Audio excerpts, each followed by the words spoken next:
If you've been watching me for the last 5 or 10 minutes, you're probably thinking to yourself, there's something just not right about this boy.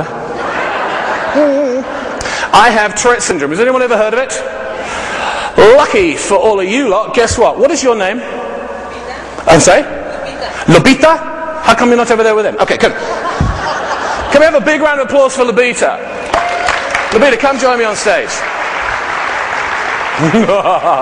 Okay, so what I'd like you to do is just stand here with me. Everybody put your arms out like this.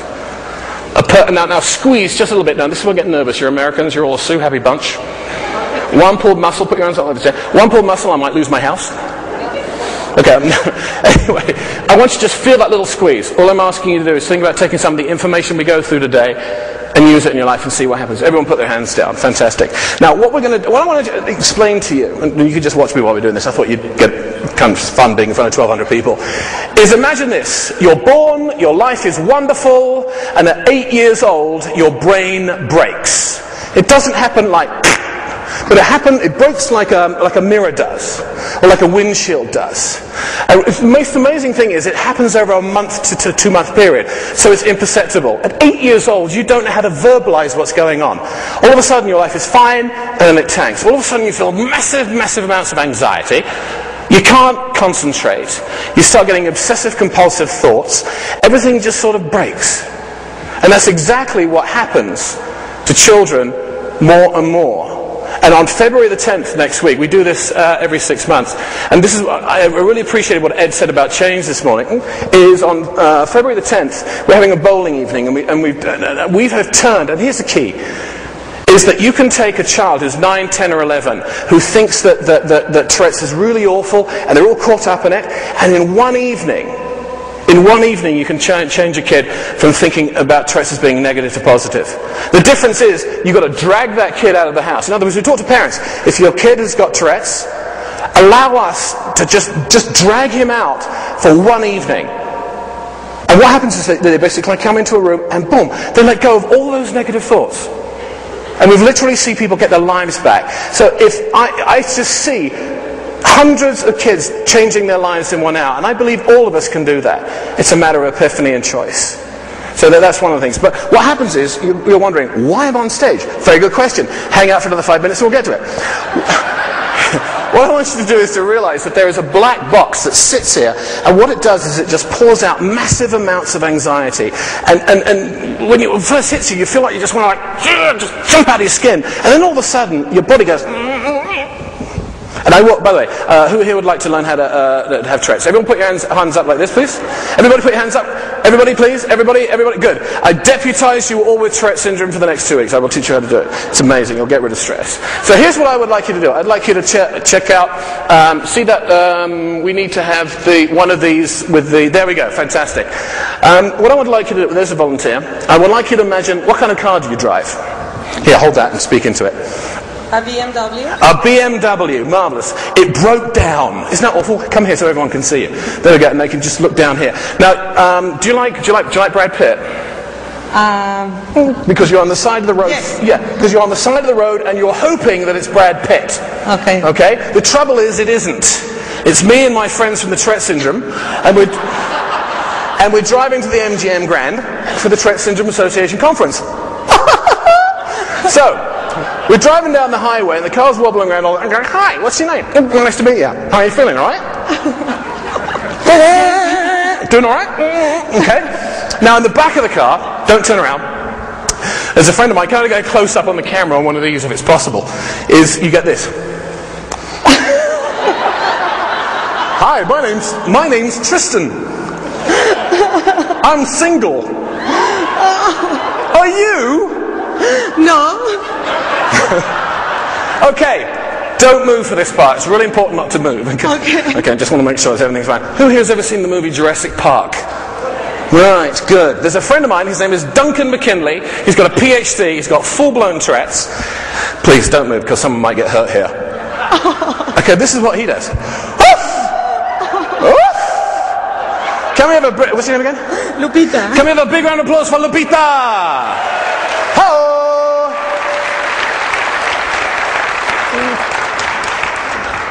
Think about it, who is the last person who should ever be a public speaker?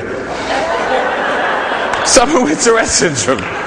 All I'm suggesting to you is whatever you think that your major disadvantage is in life, you've been working on it on so long, at a subconscious level, it's probably turned out to be one of your most important assets. Make sense? Own it, embrace it, and you'll be amazed at what you can do. And here, let's move on. You're going to love this. When I was 21, seriously, I went out because I wanted to be a pilot. I wanted to be an airline pilot. I flew solo. Imagine if I'd been successful. Ladies and gentlemen, welcome to United Flight 54 from Los Angeles to New York. Today we're going to be flying at an altitude of 28,000 feet, then go down to 14,000 feet, then over to 7,000 feet, and then rapidly right back up to 32,000 feet because our captain has Tourette's Syndrome. There are 3 sets of safety belts. Please put them all on. The crash helmet, definitely put it on.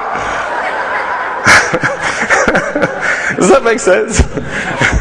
Yes. No, by the way, we will be heading towards New York, but then to Venezuela, then up to Iceland. And this 3-hour flight will take about 15 hours.